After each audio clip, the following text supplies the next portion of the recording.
오늘 우리에게 주신 하나님의 말씀은 역대하 16장 말씀입니다. 역대하 16장 1절에서 14절까지 말씀입니다. 역대하 16장 1절에서 4절까지 말씀. 시간 관계상 7절부터 10절까지만 읽겠습니다. 7절부터 10절만 같이 읽습니다. 시작. 그때에 선견자 하나니가 유다 왕 아사에게 나와서 그에게 이르되 왕이 아람 왕을 의지하고 왕의 하나님 야훼를 의지하지 아니하였으므로 아람 왕의 군대가 왕의 손에서 벗어났나이다. 구스 사람과 룻 사람의 군대가 크지 아니하며 말과 병거가 심히 많지 아니하더이까. 그러나 왕이 야훼를 의지하였으므로 야훼께서 왕의 손에 넘기셨나이다. 야훼의 눈은 두루 감찰하사 전심으로 자기에게 향하는 자들을 위하여 능력을 베푸시나니 이 일은 왕이 망령되이 행하였은즉 이후부터는 왕에게 전쟁이 있으리이다 하매 아사가 노하여 선견자를 옥에 가두었으니 이는 그의 말에 크게 노하였음이며 그때에 아사가 또 백성 중에서 몇 사람을 학대하였더라. 아멘. 저는 오늘 역대하 16장 1절에서 14절 말씀으로 야훼께 몸을 맡기는 사람, 야훼께 몸을 맡기는 사람이라는 제목으로 하나님 말씀 같이 나누도록 하겠습니다. 몇 년 전 제가 그 청년 사역을 할 때 그 사역의 전반기와 후반기를 조금 굉장히 다른 색깔로 좀 끌어갔던 경험이 좀 있습니다. 이 사역 전반은 이 꿈과 소망을 품는 청년을 만들자라는 슬로건을 내세웠다면 이 후반부는 하나님의 나라, 이 세상에 말하는 성공 이런 거 말고 이 좁은 길, 주님이 가라 하시면 그 좁은 길이라도 이 기꺼이 걸어가는 청년이 되자라고 이제 슬로건을 세웠었습니다. 이유는 청년들이 자꾸 신앙을 타협했기 때문입니다.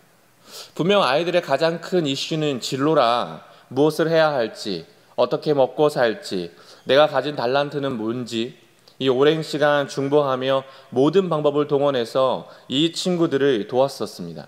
덕분에 열매도 많았죠. 이 친구 실력으로는 절대 들어갈 수 없다 생각했던 대학에 편입하고 이 대학원에 들어가고 원하던 회사에 들어가요. 그리고 이 녀석은 진짜 시집장가 갈 수 있을까 싶었던 친구들이 어떻게 하나님의 우여곡절 끝에 이 결혼에 꼴이 나기 시작합니다. 이 완전한 성공이라고 할 수는 없지만 20, 30대 반드시 넘어야 할 고비들을 잘 넘어가면서 이 나름의 성공을 맛보고 있었던 거죠. 그런데 그 후에 벌어지는 일들이 좀 당황스러워요. 이 자기 소명 명확하게 붙잡고 살 줄 알았던 친구들이 이 뿌리채 흔들리는 걸 보았기 때문입니다.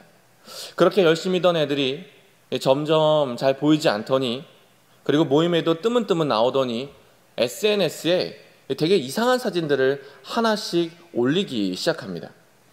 제가 물었어요. 무슨 일 있니? 요즘 얼굴 보기가 왜 이렇게 힘들어? 그랬더니 하는 말들이 제가 요즘 공부하느라 너무 바빠서 여기 회사가 너무 빡세요. 회사 일이 너무 많아요. 목사님 남편이 초신자인데 교회 가는 걸 너무 안 좋아해요. 제가 조금 분위기 보면 다시 나올게요. 목사님 요즘 제가 경험을 쌓느라 주말마다 여행을 좀 다니느라. 즉 공동체가 함께 고민하고 기도해서 들어간 대학, 대학원, 회사인데 정작 합격해서는 이 공동체를 소홀히 하거나 이 교회에 아예 나오지 않아요. 이 사람이 하나님이 주신 배우자가 아닐까 또 맞을까 막 고민된다며 이 기도 제목을 막 던질 때는 언제고, 연애를 시작하니까 그 사람한테 완전히 빠져서 하나님을 잊고요.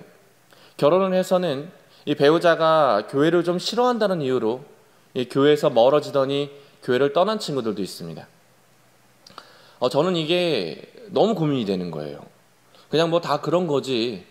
시간 지나면 어느 날 다 깨닫고 돌아오게 될 거야 라고 넘어갈 수도 있는데, 이런 일이 좀 몇 번 반복되니까 신경이 쓰이는 거죠. 결과가 좋다고 이게 다가 아닌데, 신앙의 중심을 더 견고히 잡아야 하는 건데, 눈에 보여지는 작은 성공에 잘했다, 수고했다, 격려해 주었더니 그 성공에 취해버린 거예요. 그래서 자료를 좀 찾아봤습니다.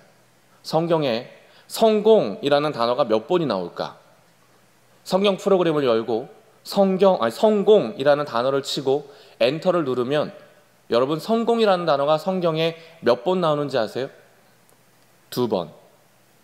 딱 2번밖에 나오지 않습니다. 그 의미도 우리가 생각하는 것과 달라요. 욥기와 전도서에 나오는데 이렇게 기록되어 있습니다. 욥기 5장 12절에 하나님은 교활한 자의 계교를 꺾으사 그들의 손이 성공하지 못하게 하시며, 전도서 10장 10절은 철 연장이 무디어졌는데도 날이 갈지 아니하면 힘이 더 드는지라 오직 지혜는 성공하기에 유익하니라. 즉 성경에서의 성공은 사실 낯선 단어입니다. 우리가 자꾸 성경을 읽고 들을 때 그 인물의 굉장히 형통한 결과만을 봐서 그렇지, 성경에서 말하는 성공은 사실 우리가 생각하는 어떤 세속적인 성공이 아니라 하나님의 이끄심, 하나님의 함께하심이에요. 그래서 오늘 본문 역대하 16장에 보면 선지자 하나니가 아사 왕에게 이런 이야기를 하고 있는데, 우리 9절 말씀 같이 읽습니다. 9절 시작. 야훼의 눈은 온 땅을 두루 감찰하사 전심으로 자기에게 향하는 자들을 위하여 능력을 베푸시나니 이 일은 왕이 망령되이 행하였은즉 이후부터는 왕에게 전쟁이 있으리라 하매. 이방신 아세라를 숭배한다는 이유로 자신의 어머니조차 태우 자리에서 폐위할 만큼 강력한 종교개혁을 일으켰던 왕 아사. 구스, 즉 지금의 에티오피아에 100만 대군이 쳐들어왔을 때도 당황하지 않고 하나님의 살아계심을 증명했던 왕 아사. 그로 인해 그가 다스린 41년의 제일기간 중에 무려 35년이 형통했고 태평성세를 가져왔던 남유다의 3번째 왕 아사에게 선지자 하나니가 당신 지금 바보 짓거리 하고 있다며 돌직구를 날리고 있습니다. 왜? 대체 왜 이런 말을 하고 있는 걸까요? 사건의 내막은 이렇습니다. 아사왕의 제36년 이 북이스라엘이 남유다를 침공하기 위해서 예루살렘에서 한 8km쯤 떨어진 라마라는 곳에 이 요새를 진축합니다. 그러자 남유다의 아사가 뭔가 위기감을 느끼고 아람의 베나닷에게 찾아가 도움을 요청하는 장면이 있는데, 자 2절과 3절 말씀입니다. 2절과 3절 말씀 같이 읽겠습니다. 시작. 아사가 야훼의 전 곡간과 왕궁 곳간에 은금을 내어다가 다메섹에 사는 아람 왕 베나단에게 보내며 이르되 내 아버지와 당신의 아버지 사이와 같이 나와 당신 사이에 약조하자. 내가 당신에게 은금을 보내노니 와서 이스라엘 왕 바하사와 세운 약조를 깨뜨려 그가 나를 떠나게 하라 하매. 그 당시 근동지강의 최강자였던 아람은 사실 이 북이스라엘하고 원래 동맹관계를 맺고 있었던 나라입니다. 즉 남유다랑 북이스라엘이 전쟁을 하면 당연히 북이스라엘을 도와야 하는 쟤네 편이에요. 그래서 아사가 머리를 굴립니다. 왕궁 곳간은 물론 성전에 있는 모든 은가금을 싹 다 챙겨서 아람의 베나단에게 가서 도움을 요청해요. 내가 이거 다 드릴 테니 이 북이스라엘과의 동맹 깨고 그냥 오늘부터 우리 나랑 한편 맺읍시다. 다행히 뇌물은 효과를 발휘했고 아람은 북이스라엘을 배신하고 유다 편에 서서 이 북이스라엘을 공격해내기 시작합니다. 외교, 어찌 보면 아람 왕의 탁월한 외교 감각이 빛을 발휘했다 말할 수 있습니다. 하지만 이건 하나님의 뜻이 아니었습니다. 아사가 베나달에게 준 건 엄연히 뇌물은 반드시 대가를 요구하게 되어 있거든요. 돈 몇 푼에 동맹을 깨트릴 수 있는 인간이라면 그 인간은 언제든지 뒤통수 때릴 수 있는 사람이니까.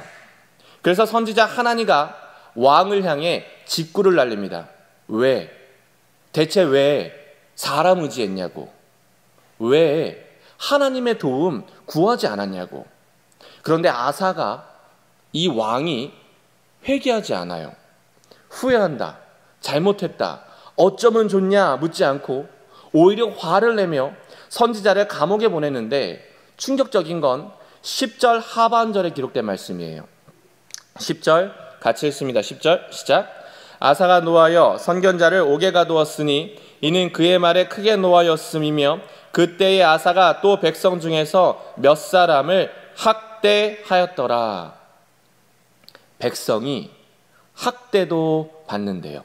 즉 하나님의 사람이 하나님의 말씀을 떠나자 평화의 땅이었던 유다는 그 즉시 비극의 땅으로 바뀌어집니다. 다시 말해 역대하 기자가 왕들의 이야기를 통해 우리에게 주는 메시지는 명확합니다. 진짜 왕은 누구냐? 하나님을 의지하며 그분께 철저히 의지하는 리더는 누구냐? 그러니 아이러니예요. 지금까지 아사는 사실 굉장히 꽤 괜찮은 왕이었거든요. 역대하 14장에서 구스, 즉 에디오피아의 100만 대군이 쳐들어왔을 때 100만 대군을 만났을 때 하나님께 도움을 요청했던 아사 왕의 고백을 보세요. 아사가 역대하 14장 11절에선 이렇게 고백했었습니다. 제가 읽어드릴 테니 들어보세요. 아사가 그의 하나님 야훼께 부르짖어 이르되 야훼여 힘이 강한 자와 약한 자 사이에는 주밖에 도와줄 이가 없사오니 우리 하나님 야훼여 우리를 도우소서. 우리가 주를 의지하며 주의 이름을 의탁하옵고 이 많은 무리를 치러 왔나이다. 야훼여 주는 우리 하나님이시오니 원하건대 사람이 주를 이기지 못하게 하옵소서. 주를 의지하고 주께 부르짖고 주의 이름을 의탁하며 하나님의 능력으로 100만 대군을 무너뜨렸던 사람. 여러분 아사는 원래 이런 사람입니다. 그런데 이런 아사가 지금 배신자의 힘을 빌려 위기를 탈출하고 선지자를 옥에 가두고 백성을 학대하고 말씀에 귀를 기울이지 않는 이상한 사람이 되어버렸어요. 아니 12절에 보면 죽음을 앞두고 숨을 헐떡이고 있는 순간조차도 하나님을 찾지 않는 자기 중심의 극치를 보여줍니다. 그래서 여러분 인생의 진짜 위기는 다른 게 아닙니다. 기도 제목. 내 인생에 별다른 기도 제목이 없을 때가 위기입니다. 이 정도면 됐다 싶은 그때, 하나님 아니어도 먹고 살 만한 그때, 돈 좀 있고 인맥 좀 있고 어느 정도 건강하고 행복하다 느끼는 그때가 사실은 가장 큰 위기입니다. 그래서 역대기는 우리에게 끊임없이 질문해요. 하나님은 누구신가? 그분은 어떤 사람을 찾고 계신가? 9절 이렇게 말씀합니다. 야훼의 눈은 온 땅을 두루 감찰하사 전심으로 자기에게 향하는 자들을 위하여 능력을 베푸시나니. 쉬운 성경은 이렇게 번역해요. 야훼께서 온 땅에서 온전히 야훼께 몸을 맡기는 사람을 찾고 계십니다. 그러므로 여러분 자녀들을 위해 우리는 어떻게 기도해야 할까요? 성공일까요? 출세일까요? 잘 먹고 잘 살고 우리 자녀들이 평탄하게 살기를 기도해야 될까요? 아니요. 야훼께서 온 땅을 두루 감찰하고 살피실 때 하나님의 눈에 딱 하고 띄는 사람, 주님께 전심전력으로 매달려서 하나님께 자신의 인생을 던지고 하나님의 말씀에 자신의 몸을 던지는 사람, 그런 사람이 저와 여러분, 우리들의 자녀가 되고 하나님께 쓰임받는 도봉의 귀한 다음 세대가 되기를 주님의 이름으로 축원드립니다. 기도하겠습니다.